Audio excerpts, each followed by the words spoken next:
Bonsoir à tous. À la une de ce journal, l'affaire Mimi Meufo, rédactrice en chef adjointe et présentatrice vedette sur Equinox Télévision, a été écrouée, menotte au point à la prison centrale de Douala. C'est une décision du commissaire du gouvernement près du tribunal militaire, Aranda Yemogo Jackson, qui l'accuse d'atteinte à la sécurité de l'État. Faux, retorque l'atteinte à la sécurité de l'État. Faux, retorque le SNJC et Equinox Télévision.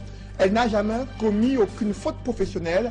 Vous suivrez dans ce journal que Mimi Meufo est victime d'une cabale, des méthodes d'un régime qui vise à bâillonner la presse. Vous suivrez son portrait, la réaction du SNJC, mais aussi les appels à sa libération immédiate qui se multiplient à travers le monde. C'est à suivre dans ce journal.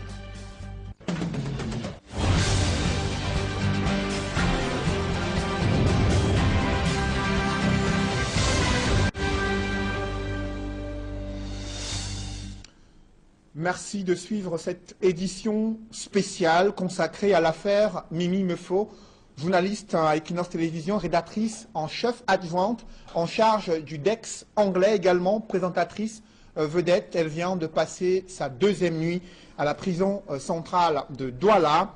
Elle a été commise sous mandat de détention provisoire, menotte au point, conduite par une escouade d'hommes en tenue hier soir. C'est une décision du commissaire du gouvernement près du tribunal militaire, Jackson Aranda Yemogo. Elle a été accusée d'atteinte à la sécurité de l'État. Pourtant, au départ, le colonel Raymond Boum Bissoué, commandant en second la légion de gendarmerie, avait pourtant évoqué une affaire concernant la propagation de fausses nouvelles et cybercriminalité. Comment en est-on arrivé là? Le SNJ dénonce une tentative de museler la presse et de bâillonner les journalistes au Cameroun. Le SNJC qui affirme qu'elle n'est pas coupable, elle n'a commis aucune faute professionnelle. Le syndicaliste journaliste s'exprime que signe Isabelle Carole Zoupet.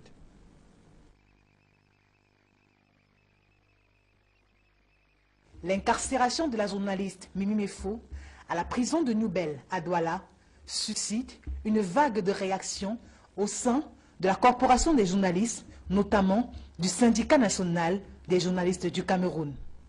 Ce syndicat condamne avec la dernière énergie cette arrestation de la journaliste Mimi Meufo. Ce que nous vivons là est véritablement du totalitarisme, d'un système stalinien qu'on ne comprend pas. On veut bien que la loi est dure et la loi doit être appliquée. Et donc faire l'acharnement sur Mimi Meufo, c'est la preuve que ça, c'était un emprisonnement déjà planifié, programmé, et qu'on a tout simplement cherché le prétexte pour mettre en exécution. Parce que même le délit pour lequel elle est là, les avocats ont démontré que c'était un délit de droit commun qui ne peut pas être saisi par une juridiction militaire. Les journalistes entendent se mobiliser pour sa libération, au besoin qu'elle bénéficie d'un jugement équitable. Le syndicat est entièrement mobilisé. Nous sommes en train d'actionner les leviers pour, au sein des autorités administratives, sur le plan national et international, pour tout faire pour obtenir la libération de Mimi Meufo, pour que, au pire des cas, si on ne peut pas arrêter les poursuites contre elle, au moins qu'elle bénéficie d'une justice équitable. La corporation recommande aux journalistes une certaine prudence et vigilance dans l'exercice de leurs fonctions au regard du contexte qui prévaut dans le pays. Les journalistes camerounais doivent prendre tout le courage parce que c'est de la résistance qu'il faut faire. Je l'ai déjà dit à vos collègues la semaine dernière, il faut que les journalistes résistent. Il faut qu'on soit professionnel, comme elle a été. Je le pense parce que je soutiens, elle était professionnelle. D'après les éléments que j'ai reçus, je demande aux journalistes d'être vigilants, d'être professionnels, mais de résister parce que je ne sais pas quelle est la fébrilité que vivent les pouvoirs publics. La journaliste et rédactrice en chef chargée du DEX anglophone à Equinox a été entendue hier et placée sous mandat de dépôt.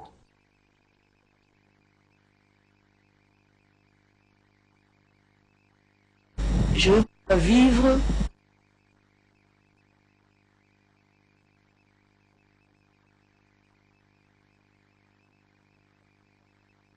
nous avons vécu. Mimi était convoquée à la gendarmerie, ici à la Légion à Bonanjo, pour affaire la concernant. Vous connaissez la formule. Nous l'avons accompagnée, nous étions une 8aine d'avocats, et nous l'avons accompagnée à la Légion. Nous nous sommes attendus à ce que les gendarmes se comportent comme les officiers de police judiciaire de monsieur le procureur de la République. Et quand on est arrivé là-bas, l'enquêteur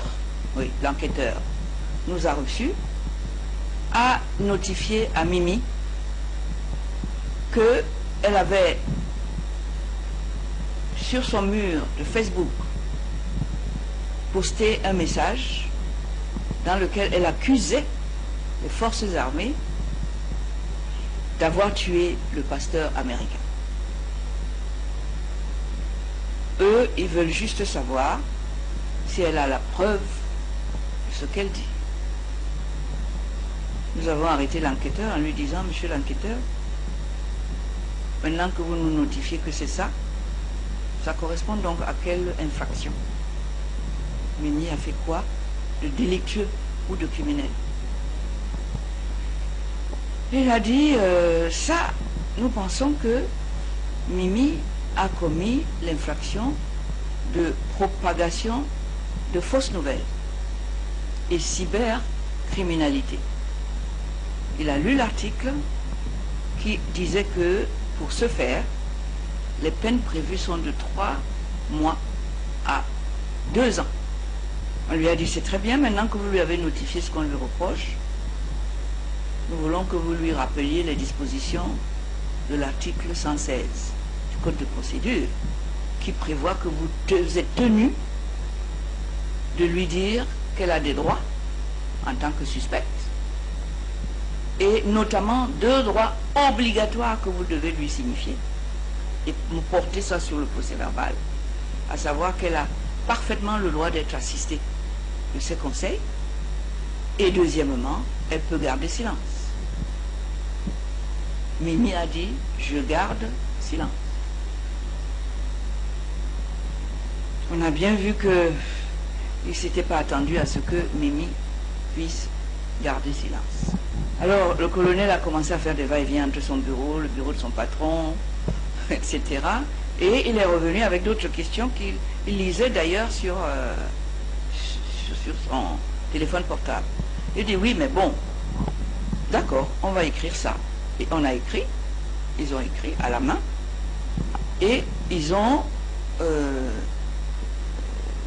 fait signer le procès verbal et par Mimi et par tous ces avocats qui étaient là. Au moment où on s'attend à ce qu'on nous dise que c'est fini, puisque quand c'est comme ça, la loi prévoit, du moins la loi civile, mais c'est le même code de procédure aussi bien pour la justice civile que pour la justice militaire. Alors, au lieu de cela, le colonel enquêteur a commencé à dire, bon, écoutez, donnez-nous le temps de taper tout ça, c'est pas long. Et finalement, ça a duré 4 heures. Mes jeunes confrères qui ont l'habitude d'aller là-bas m'ont signalé que ça ne sentait pas bon, qu'ils sont en train de les soupçonner, de laisser passer le temps, de façon à ce que Mimi soit fatiguée, de façon à ce que nous-mêmes nous partions. Qu'en catimini, on l'amène quelque part. Ça peut être à la prison, ça peut très bien être au CNR, de façon à ce qu'elle ne puisse même plus recevoir. Et Mimi a dit, mais je n'ai pas les sources, mon poste a les sources. Moi aussi j'ai pris ça quelque part, et c'est marqué que mes sources sont CNA, je crois, et c'est au bas de ce que vous êtes en train de lire. Donc à ce moment-là, on a glissé vers l'article 117 du Code de procédure pour commencer à proposer des garanties pour qu'il libère Mimi, qu'elle rentre et que même s'il y a une procédure, qu'elle puisse comparaître libre. Nous avions toutes les garanties pour Mimi, que ce soit ses avocats, que ce soit son employeur, que ce soit d'autres sources. Ces garanties peuvent être en nature, comme elles peuvent être des garants, ça peut être des garants de top qualité, ça peut être de l'argent. Nous sommes prêts. dit non, pas du tout. Pas question. C'est pas de ça qu'il s'agit. Vous savez, le tribunal militaire a ceci de mauvais, qu'il juge des civils, il juge des gens de tous les jours, même si ce n'est pas de sa compétence. Le tribunal militaire est incompétent pour juger Mimi. Il n'est pas là, c'est interdit que le tribunal militaire juge des civils. Et quand on regarde l'article 8 de ce code militaire, on voit bien que ce sont des militaires qui sont les clients attitrés du tribunal militaire. Jusqu'à date, Mimi n'est pas militaire. Et même si elle a écrit ce poste, ce n'était pas dans les locaux, elle ne travaillait pas comme un civil dans un établissement militaire, rien du tout. Par conséquent, le tribunal militaire, la justice militaire est radicalement incompétent pour juger Mimi.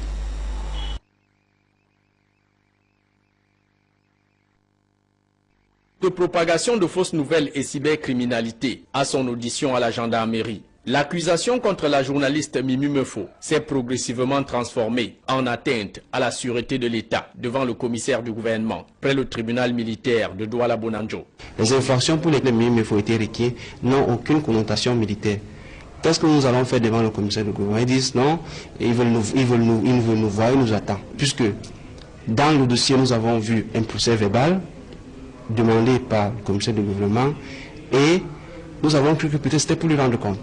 Au constat et à l'analyse des avocats au regard de la loi, l'information relayée sur la mort du pasteur américain Wesco Truman ne peut être qualifiée d'atteinte à la sûreté de l'État au vu des articles 111, 112 et 113 du Code pénal camerounais. Elle est jetée en prison pour des allégations qui n'ont pas de fondement juridique.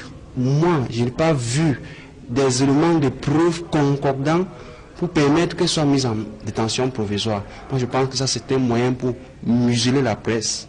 En conséquence, conclut un de ses avocats, la mise sous mandat de dépôt de Mimi Mefo est une détention arbitraire. Sa détention est illégale. Les faits qui lui sont reprochés n'ont pas de preuves suffisantes contre elle et ne doivent pas être traduits devant le tribunal militaire. Moi, je pense que ça a un autre raisonnement, peut-être politique et autre. Et aux yeux de la corporation des journalistes, l'incarcération de notre collègue Mimi Mefo est une violation des droits de l'homme et une atteinte à la liberté de la presse. Le Cameroun est signataire de la Déclaration universelle des droits de l'homme à son article 19 qui prône la liberté d'expression, la liberté de la presse et la liberté d'opinion. À sa dernière sortie sur le déroulement de l'élection présidentielle du 7 octobre dernier au Cameroun, l'archevêque de Douala s'indignait déjà sur les interprétations de la loi sur la cybercriminalité. Ces codes-là sur le terrorisme n'est pas bon parce que tous les Camerounais sont presque considérés comme des terroristes potentiels. Pourquoi? Parce que le code dit non. Si tu empêches quelqu'un dans la rue pour aller au travail parce que tu réclames ton droit, on dit non, tu es un terroriste. Non, j'avais donné cette interview-là. Le journal n'est jamais arrivé à Yaoundé. La loi sur la cybersécurité et la cybercriminalité ont donc été adoptées et le débat ne fait que commencer avec l'application de ce texte.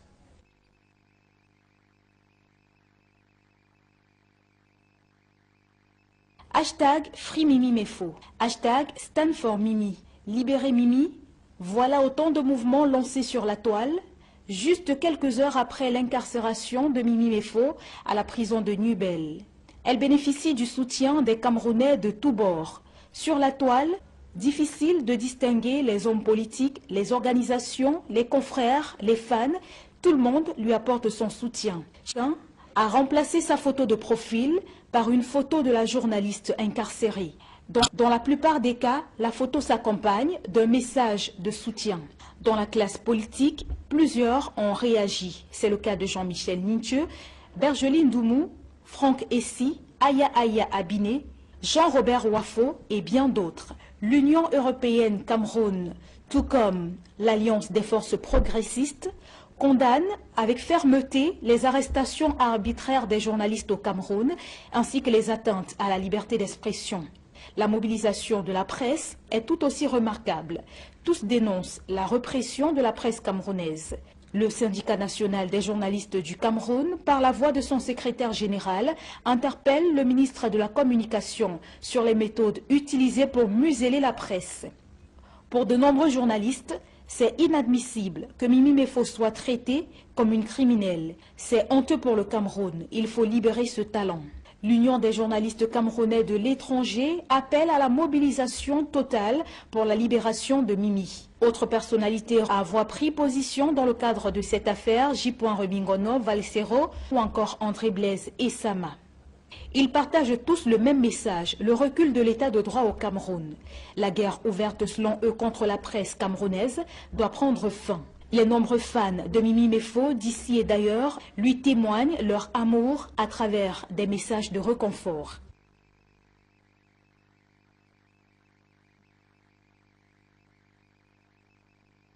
Il y a comme un mauvais vent qui souffle sur le journalisme camerounais depuis quelques semaines.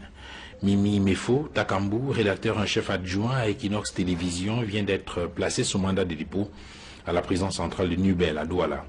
Un autre confrère, Michel Biemton, est également derrière les barreaux depuis quelques jours.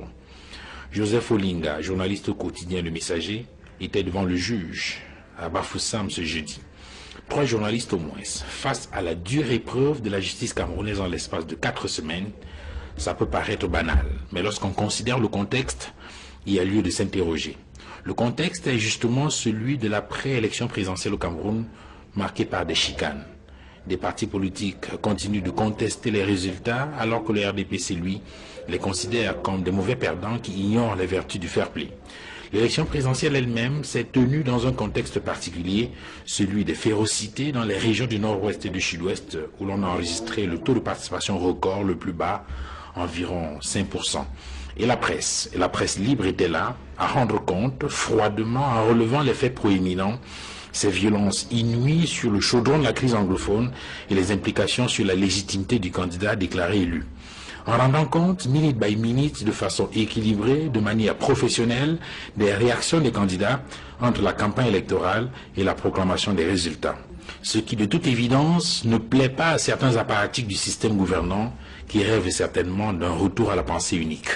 Un bien pire cauchemar, car il s'agira carrément de mettre sous le boisseau, de faire fi de 3 décennies de lutte pour la liberté de la presse au Cameroun, de longues années de lutte tout court. Lutte pour laquelle les meilleurs parmi ces hommes et femmes, Piche Ndiaouye, Benjamin Zébazé, Séverin Tchunke, Maître Yondo Black, Maître Charles Tchungan, Henri Teko et entre autres ont sacrifié une partie de leur vie. Oui, ce serait une immense reculade pour la liberté, la démocratie, que tous ces journalistes soient inquiétés dans ces procès kafkaïens. Oui, ce serait flétrissant pour l'image de notre pays, pas déjà très reluisante à l'international avec l'affaire des faux observateurs de Transparency International, pour ne prendre que ces cas récents. Le Cameroun devient-il une poudrière à cause des fonctionnaires zélés, des pontes du régime ou des saints inavoués, ayant déjà amassé d'immenses fortunes dans des paradis fiscaux en Occident et en Orient? Ont-ils décidé de faire sauter la goupille sur des journalistes pour provoquer le chaos et enfin fondre la nature en faisant valoir leur double nationalité au besoin? Non, non, non. 1000 fois non.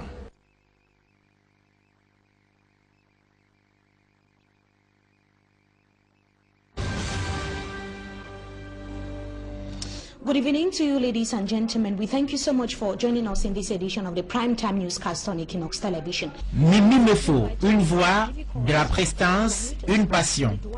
La passion d'offrir un contenu informatif d'excellence à ses téléspectateurs et auditeurs. Recouper, comparer, croiser les sources, c'est le fil conducteur de cette praticienne du journalisme. Une minutie que cette présentatrice attitrée du 6 PM sur Equinox Télévision déploie avec un succès admiré ici et ailleurs. Offensive sur les plateaux de télévision, intrépide sur les terrains d'enquête et reportages spéciaux. This is the aftermath of what occurred. As we can see, this is one of the most visited areas. Une efficacité que Mimi Takambou Mefo offre à Equinox Télévision depuis 2012 et qui lui valent près d'une demi-dizaine de distinctions. En une dizaine d'années d'exercice seulement, Mimi Mefo a su inscrire en lettres d'or Son talent enveloppé par son charme dans l'univers dense de l'audiovisuel au Cameroun. Une rigueur dans le travail que la native de Bafoussam a puisé à l'université de Boya, où elle achève sa formation, sanctionnée par une licence de journalisme en 2011. Stated that organizing election in Cameroon with the current socio-political unrest in the northwest and the southwest regions of Cameroon.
Mesdames, Messieurs, c'est la fin de ce journal. Merci de l'avoir suivi. Juste après cette édition de 20h, retrouvez Serge Alain Otto et ses invités pour le débrief du journal sur le plateau d'Equinox Soir. Voilà, Cédric Louffelet, hommage tous azimuts à Mimi Mefo. Une vague de réactions au-delà d'Equinox Télévision et la solidarité des confrères, mais aussi de l'opinion publique nationale et internationale qui témoignent leur soutien, leur solidarité, leur accompagnement et leurs multiples appels à la libération de Mimi Mefo, présentée comme innocente dans cette affaire où elle est accusée d'atteinte à la sécurité de l'État pour avoir fait son travail de journaliste. Serge Alain. Voilà, madame, monsieur, ce sera donc l'essentiel du débrief. Bonne soirée à vous, Cédric. Bonne soirée à vous, Serge Alain. Rendez-vous demain, 20h. Rendez-vous demain. Voilà, madame, monsieur, dans un instant, le débrief toujours en compagnie de nos 4 invités.